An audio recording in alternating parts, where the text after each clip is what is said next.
কাঁচা টমেটো চচ্চড়ি, তার জন্য সোমবারে দিয়ে দিলাম কালো জিরা, আলু। এখন আলুটা ভাজা হবে, তারপর টমেটো দেবো।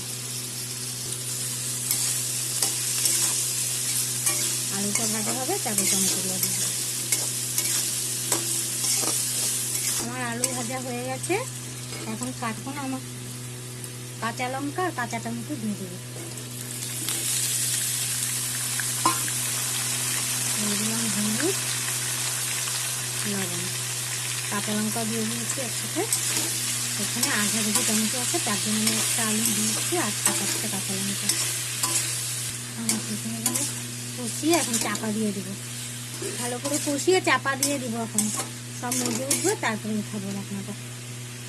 চাপা দিয়ে দেবো। টমেটোটা মজে উঠলে তারপর ঢাকনা সরাবো। এখন চাপা খুলে দেখবো নরম হয়ে গেছে টমেটো আর আলু। টমেটো আলু আমার নরম হয়ে গেছে।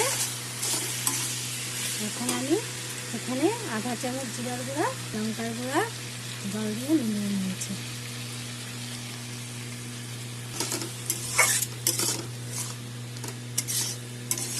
আর অল্প চিনি দিয়ে দেবো টেস্টের জন্য।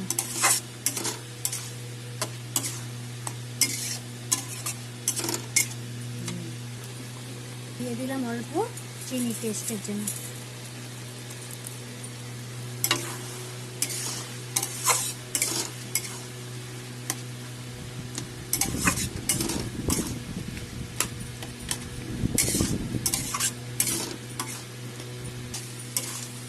আমার কাঁচা টমেটোর চচ্চড়ি রেডি হয়ে গেছে। আপনারা এইভাবে বানিয়ে খেয়ে বলবেন কেমন হয়েছে। লাইক করবেন, কমেন্ট করবেন, শেয়ার করবেন। Thank you.